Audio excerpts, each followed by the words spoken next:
Hello students, आइए बच्चों, आज हम आपको इस वीडियो में एक बहुत ही इम्पॉर्टेंट अनुच्छेद लेखन लिखना सिखाऊंगी। साहित्य का महत्व, ये हमारे हायर क्लास के बच्चों के लिए बहुत ही इम्पॉर्टेंट अनुच्छेद लेखन है।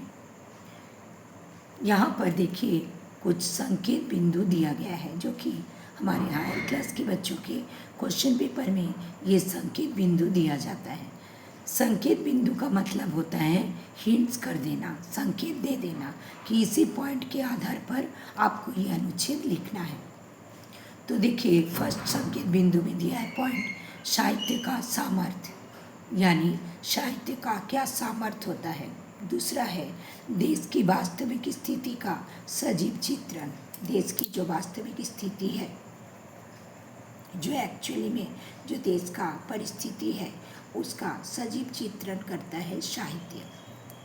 और तीसरा संकेत बिंदु है साहित्यकारों द्वारा संस्कृति व सभ्यता को बचाने में योगदान, यानी साहित्य को बचाने के लिए, हमारी संस्कृति और सभ्यता को बचाने के लिए साहित्यकारों का क्या योगदान है। तो ये संकेत बिंदु लेकर ही इस अनुच्छेद को लिया गया है। तो चलिए हम वीडियो को स्टार्ट करते हैं।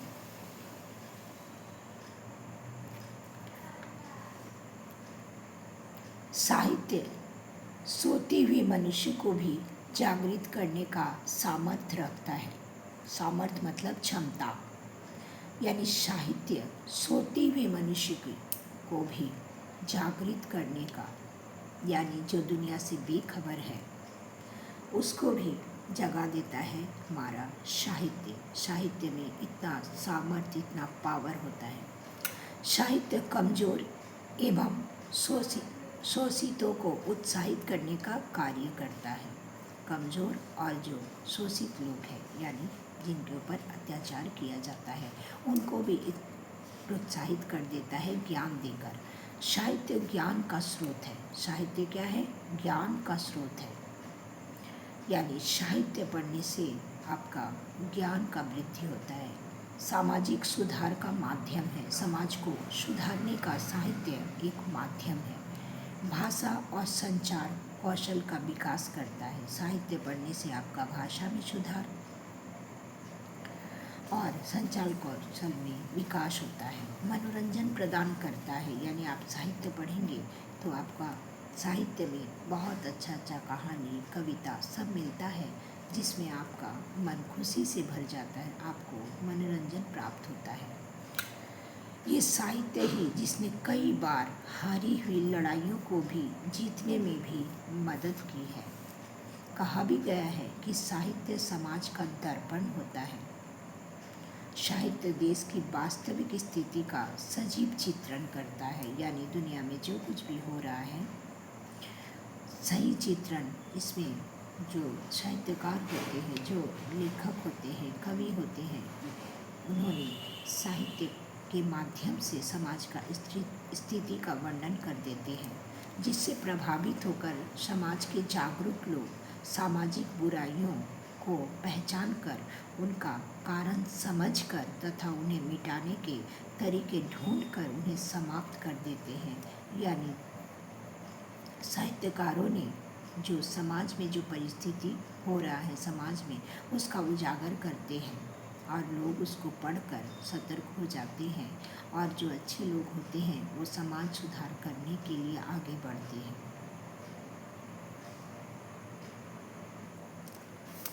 जिस समय भारतीय संस्कृति और सभ्यता को दुष्प्रभावित करने का षड्यंत्र किया जा रहा था, भारतीय संस्कृति और सभ्यता पर बुरा परिणाम करने का षड्यंत्र किया जा रहा था, उस समय कबीरदास, तुलसीदास, प्रेमचंद, रामधारी सिंह दिनकर आदि साहित्यकारों ने जनता को अपनी रचनाओं के माध्यम से शिक्षित एवं संवेदनशील बनाने का कार्य किया। बच्चों, आपने तो बहुत अच्छा स्टोरी, कबीरदास जी के दोहे, प्रेमचंद की कहानी, रामधारी सिंह जी का कविता, तुलसीदास जी का दोहा, छंद, सब आप लोग पढ़े हो, इतना सुंदर सुंदर, इतना अच्छा अच्छा प्रेरणादायक सब लिखते हैं और इसी के माध्यम से इन्होंने जनता को अपनी रचनाओं के माध्यम से शिक्षित और संवेदनशील बनाने का काम किया। राष्ट्रीयता एवं मानवीय मूल्यों की रक्षा करने में उनके साहित्यकारों का महत्वपूर्ण योगदान रहा।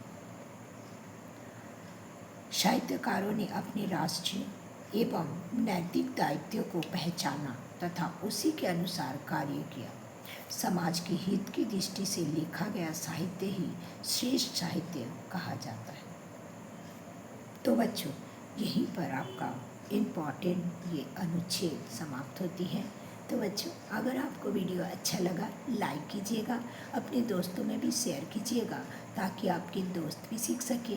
और बच्चों, अगर आप पहली बार मेरा चैनल को देख रहे हो तो प्लीज़ प्लीज़ प्लीज़ सब्सक्राइब कर दीजिएगा, बेल आइकन को भी दबा दीजिएगा ताकि मेरा हर पढ़ाई का नोटिफिकेशन सबसे पहले आपके पास आ जाए।